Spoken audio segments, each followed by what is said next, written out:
Hello everyone, welcome back to the series on concept videos for general science and science and technology. Today we are continuing with our bodily systems, human anatomy, and in the last class we did digestive system. Today we are going to move towards circulatory system. Circulatory system basically comprises of our heart, our blood vessels, primarily arteries and veins. So this entire setup makes our circulatory system. But why this circulatory system is important? जब कभी हम देखते हैं कि हमारी body में हमें कुछ एनर्जी करनी है, हमें कोई चीज उठानी है, कोई चीज को हील करना है, किसी भी चीज को हमें एक तरह से एनर्जी फ्लो मेंटेन करना है, that energy, that movement, that healing process is all because of the circulatory system. हमारा ब्लड ही वो कैरियर है जो पूरी बॉडी में या तो हमें न्यूट्रिएंट्स प्रोवाइड करेगा या हमारी बॉडी से वेस्ट मटेरियल बाहर की तरफ निकालेगा. So blood is our postman, our messenger, our carrier that connects the entire body. और ये ब्लड ही है जो हमारी बॉडी को फंक्शनल रखता है.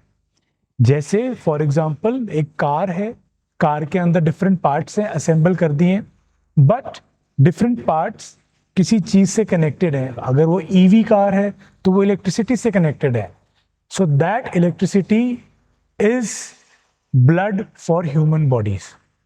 जैसे एक इलेक्ट्रिक कार में इलेक्ट्रिसिटी पूरी कार को संभाल कर रखती है, वैसे ही ब्लड पूरी बॉडी को संभाल कर रखता है.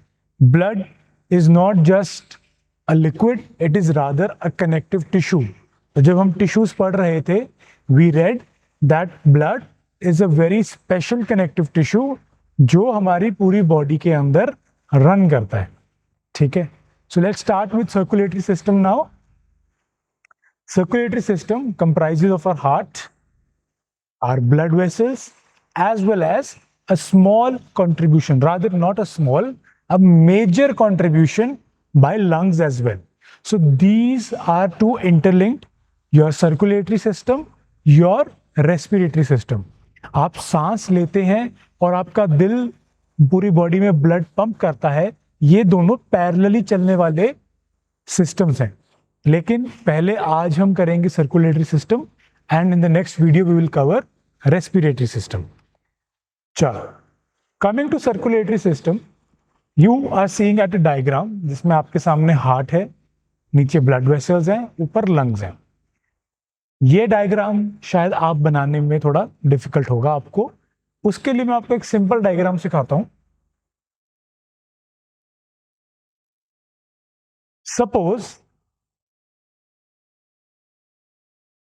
हमारा हार्ट कुछ इस तरह है. इसके अंदर 4 आपके वॉल्व्स होंगे, ठीक है, या फिर 4 चेंबर्स होंगे. 4 चेंबर्स, इनका अपना अपना काम है. जो ऊपर के 2 चेंबर्स होते हैं, इनको हम बोलते हैं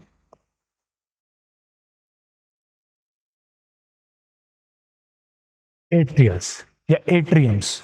ठीक है, यानी कि जो ऊपर के चेंबर है उनको हम एट्रियम्स बोलते हैं. ठीक है,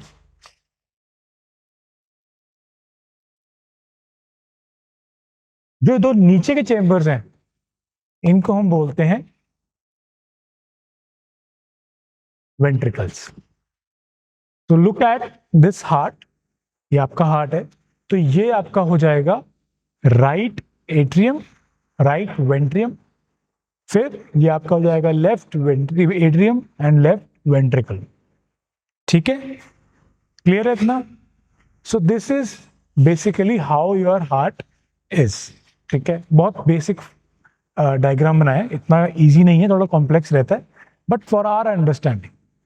अब क्या होता है, 2 मेजर वेन्स हैं.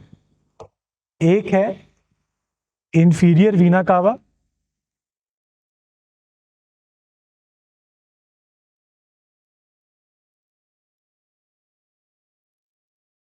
ये हमारी लोअर बॉडी में से जो भी डीऑक्सीजनेटेड ब्लड है, ऐसा ब्लड जिसके अंदर ऑक्सीजन नहीं है, हमारी बॉडी ने उस ब्लड से ऑक्सीजन लेकर उसको वापस रिलीज किया है ब्लड स्ट्रीम में। इंफीरियर वीना कावा लोअर बॉडी से डीऑक्सीजनेटेड ब्लड लेकर आएगी राइट एट्रियम में, ठीक है। अपर बॉडी से लेकर आएगी सुपीरियर वीना कावा, ठीक है। तो दो मेजर वेन्स हैं, इंफीरियर वीना कावा एंड सुपीरियर वीना कावा। ये दोनों डीऑक्सीजनेटेड ब्लड लेकर आती हैं राइट एट्रियम में, ठीक है। इस एट्रियम में जैसे ही ये ब्लड आता है, ये ब्लड एक वॉल्व के थ्रू गुजरता है, ठीक है, और उस वॉल्व के थ्रू ये पहुंचता है राइट वेंट्रिकल में।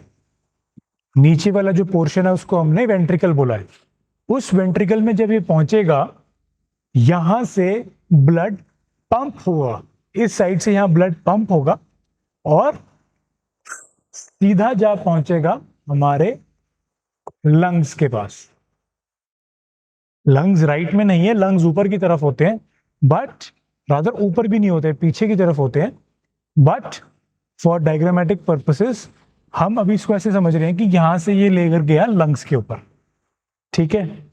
अब हमेशा एक चीज याद रखना, in the case of heart, जब भी कोई ब्लड वेसल हार्ट के अंदर ब्लड लेके आएगी, whenever any blood vessel is bringing blood into the heart, it is called a vein, ठीक है।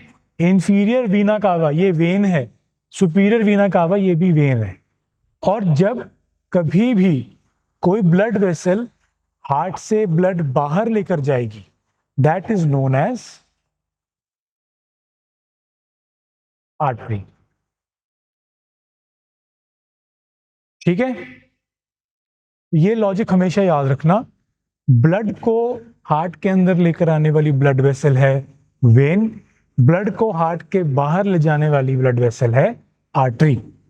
अब यहां से ये डीऑक्सीजनेटेड ब्लड जाता है लंग्स में, ठीक है। यूजुअली डीऑक्सीजनेटेड ब्लड कैरी होता है वेन्स के अंदर, बट अभी मैंने आपको लॉजिक बताया कि वेन वही है जो ब्लड अंदर लेके आए, आर्टरी वो है जो ब्लड बाहर लेके जाए। सो यहां से एक आर्टरी निकलती है which is called pulmonary artery. इसी लॉजिक की वजह से pulmonary artery is an exception to all the arteries present in our body, जहां पर हर आर्टरी के पास ऑक्सीजनेटेड ब्लड होता है, सिर्फ हमारी जो पल्मोनरी आर्टरी है इसके पास डीऑक्सीजनेटेड ब्लड होता है। Just because of this logic, because any blood vessel taking blood out of the heart is known as artery. अब लंग्स इसको प्यूरिफाई करेंगे। लंग्स प्यूरिफाई कैसे करते हैं वो हम नेक्स्ट वीडियो में देखेंगे, but for now lungs are going to purify this deoxygenated blood. इससे कार्बन डाइऑक्साइड बाहर निकालेंगे, हम बाहर ब्रीद आउट करेंगे, और जैसे ही हमने ऑक्सीजन ब्रीद इन किया तो हमारी ब्लड स्ट्रीम के अंदर क्या आ जाएगा वापस से, ऑक्सीजन। तो जब लंग्स यहां से इसको फ्री कर देंगे डीऑक्सीजनेटेड ब्लड को कार्बन डाइऑक्साइड से, तो ऑक्सीजन जब बन जाएगा उसके अंदर, तो it will send it back to the heart, ठीक है। अब ये ऑक्सीजनेटेड ब्लड है, but the blood vessel carrying it back into the heart, तो ये क्या होगी, it is known as pulmonary vein. So despite it carrying oxygenated blood, this blood vessel is known to be pulmonary vein, ठीक है। तो इसके अंदर क्या हमें एक्सेप्शन मिल रही है, all veins carry deoxygenated blood except pulmonary vein, ठीक है। तो लेफ्ट एट्रियम के अंदर आया और नीचे उसने लेफ्ट वेंट्रिकल में एक वॉल्व के थ्रू हमारे ब्लड को पुश किया। अब ये वाला जो वेंट्रिकल है, लेफ्ट वेंट्रिकल, ये इसको पंप करेगा काफी जोर से, और जब ये पंप करेगा तो यहां से ब्लड जाएगा रेस्ट ऑफ दी बॉडी पे, ठीक है, और ब्लड बाहर की तरफ जा रहा है, ऑक्सीजनेटेड है. This is known as aorta artery and this is the biggest artery of our body. ठीक है, तो आपको समझ आया होगा कि हार्ट के अंदर ब्लड आता कैसे है, फिर वो प्यूरिफाई कहाँ से होकर आता है, कौन सी ब्लड वेसल उसको प्यूरिफाई करके लेकर आती है, एंड फाइनली कैसे वो बॉडी के अंदर, किस ब्लड वेसल के थ्रू वो बॉडी के अंदर डिस्ट्रीब्यूट होता है. This is known as the entire heart. अब इसका हम डायग्राम भी देख लेते हैं. पहले circulatory system is responsible for transport of oxygen, nutrients, hormones, waste products, heart, blood and blood vessel. ठीक है ना. ये जो डायग्राम था हमने उसको सिंप्लीफाई करके बनाया. ये हमारी इंफीरियर वीना कावा है, ये सुपीरियर वीना कावा है. ये दोनों ब्लड लेके आई राइट एट्रियम के अंदर. फिर थ्रू अ ट्राइकस्पिड वॉल्व ये गया हमारा लेफ्ट वेंट्रिकल में. यहां से पल्मोनरी आर्टरी लेकर जा रही है लंग्स के पास ब्लड, वहां प्यूरिफाई हुआ, और पल्मोनरी वेन इसको लेकर आती है यहां से बैक प्यूरिफाई करके, और फिर ये नीचे लेफ्ट वेंट्रिकल में जाता है और यहां से फिर एग्जिट होता है towards our rest of the body. Clear है, इसमें कोई डाउट नहीं होना चाहिए. चलो, heart is a muscular organ that pumps blood throughout the body. It is about the size of a fist, इतना होता है आपका heart. It is located in the chest which is known as the thoracic cavity. ठीक है, थोड़ा सा left side पे होता है. इसी का रीजन है कि हमारा एक लंग थोड़ा छोटा होता है, just to accommodate our heart. ठीक है, और रिब केज इसको प्रोटेक्ट करके रखती है.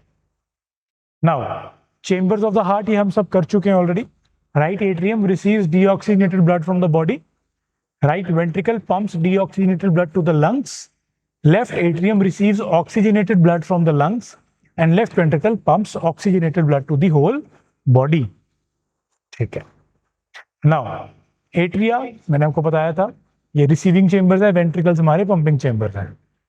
ठीक है, left ventricle has the thickest wall because it pumps the blood to the entire body. आप ये अंदाजा लगाओ कि उसको पूरी बॉडी के अंदर पूरा ब्लड पंप करना है तो उसको पूरा जोर लगाना पड़ेगा, इसी वजह से उसकी वॉल्स काफी थिक होती हैं.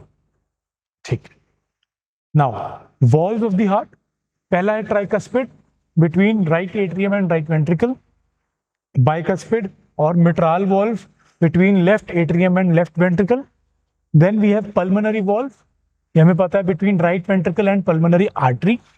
और aortic valve between left ventricle and aorta. ये valves होते क्यों हैं? पहली चीज कि ब्लड फ्लो बना रहे, दूसरा ब्लड बैकवर्ड फ्लो ना करे. ठीक है, तो एक वॉल्व का काम क्या होता है, फ्लो को मेंटेन रखना और फ्लो जो पीछे की तरफ आ रहा है उसको रोकना. ठीक, now coming to blood. Blood क्या है? Blood talks about plasma. Sorry, 55% of the blood is plasma. 41% is our red blood cells. 4% के आसपास हमारे होते हैं व्हाइट ब्लड सेल्स एंड 0.01% होते हैं हमारे प्लेटलेट्स. ठीक है, now let us look at it.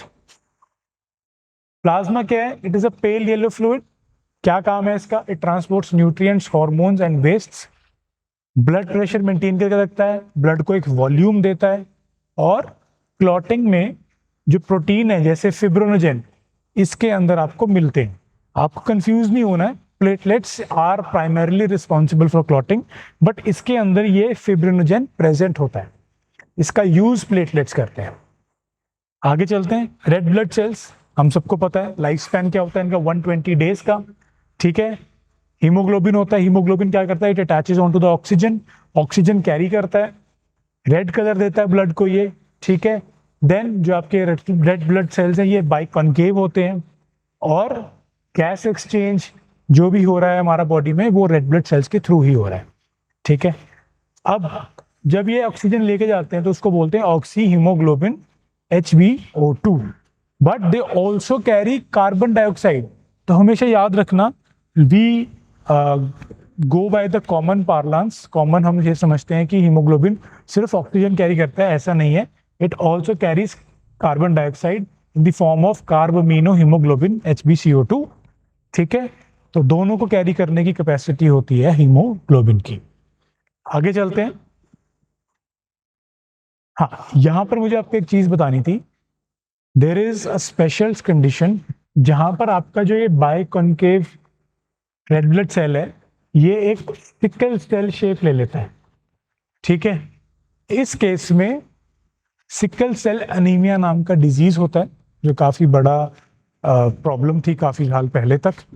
अब उसको काफी टैकल करने की कोशिश की जा रही है, बट सिकल सेल एनीमिया, इसमें ऑक्सीजन कैरिंग कैपेसिटी ऑलमोस्ट खत्म हो जाती है एक हीमोग्लोबिन या फिर जो आपका रेड ब्लड सेल है उसकी। ठीक है, now white blood cells, these are also known as leukocytes. सबको पता है, सबने बचपन में पढ़ा है कि जब भी हमारी बॉडी पर अटैक होता है किसी वायरस का, किसी बैक्टीरिया का, हमारे व्हाइट ब्लड सेल्स उसको जाकर उसका सामना करते हैं और हमारी बॉडी को प्रोटेक्ट करते हैं। पहला काम तो है कि इम्यून सिस्टम और fighting with infections and diseases. अब इसमें कुछ प्रकार होती हैं, जैसे neutrophils, this is the first line of defence. अब जैसे बैक्टीरिया आता है, फॉर एग्जांपल ये आपका बैक्टीरिया आया, ये आपका व्हाइट ब्लड सेल है, ये व्हाइट ब्लड सेल क्या करेगा, ये इसको एनगल्फ कर लेगा और फिर इसको खत्म कर देगा। ये काम है न्यूट्रोफिल का, इसको बोलते हैं फैगोसाइटोसिस।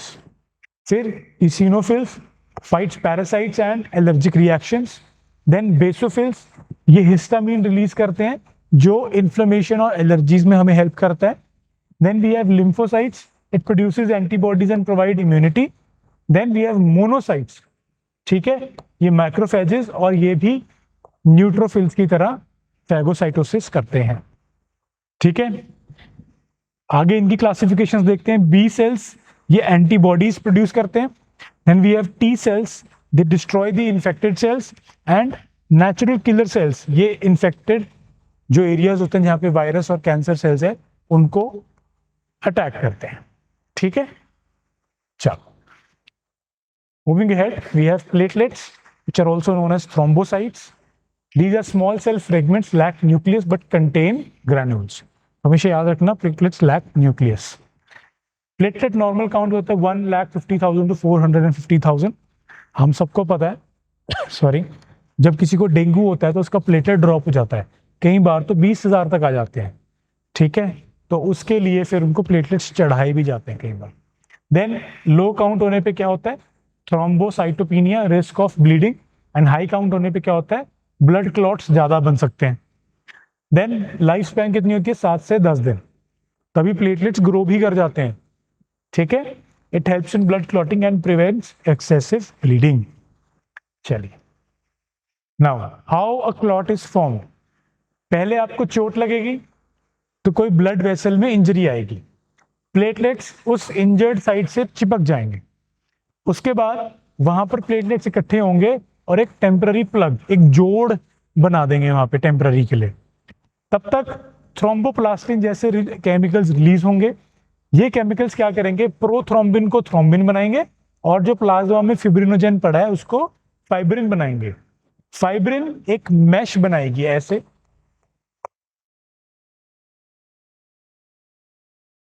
ऐसा सा कुछ स्ट्रक्चर बनाएगी जो आपके ब्लड सेल्स को वहां ट्रैप करेगी और ब्लीडिंग को रोकेगी। ठीक है, उसके बाद एक स्टेबल क्लॉट बनेगा। क्लियर है? चलिए, now coming to blood groups. 3 major अपने ब्लड ग्रुप्स होते हैं, ए, बी, ओ, और उनमें एक स्पेशल केस होता है A B. A B is the rarest blood group that we find in the world, but भगवान ने ऐसा बनाया कि ए बी जो ब्लड ग्रुप है, this is the universal recipient, ये किसी से भी ब्लड ले सकता है। तो हमें पता है O is the universal donor, A B is the universal recipient. ठीक है, तो ये इनका एंटीबॉडी और कहाँ कहाँ से ब्लड रिसीव कर सकते हैं लिखा हुआ है। ठीक है, अब बाई चांस किसी को गलत ब्लड चढ़ जाए, किसी और ब्लड ग्रुप पर चढ़ जाए, तो एग्लूटिनेशन होती है जिसको हम बोलते हैं क्लंपिंग। ब्लड सेल्स के क्लम्प बनना शुरू हो जाते हैं और इंसान की इससे डेथ भी हो सकती है। चलिए, now RH factor, this is also known as rhesus, comes from the monkey rhesus. ठीक है, RH इनकम्पैटिबिलिटी होती है जब मदर का RH नेगेटिव है, बेबी का RH पॉजिटिव है। ठीक है, इसकी वजह से डिजीज हो सकते हैं which is known as haemolytic disease of newborn. बच्चे के RBCs डिस्ट्रॉय होने शुरू हो जाएंगे। इसका प्रिवेंशन किया जा सकता है जब हम एक इंजेक्शन लगाएं anti-RH एंटीबॉडीज का, और ये अब काफी हद तक कंट्रोल हो भी जाता है। ठीक है, RH इम्यूनोग्लोबिन। ठीक है, so that's it for the circulatory system, जिसमें हमने ब्लड वेसल्स और हमारा जो भी हार्ट का स्ट्रक्चर है वो हमने पूरा कवर किया। In the next class, we will be studying about the respiratory system and a bit brief about the blood capillaries. That's it for today. Thank you.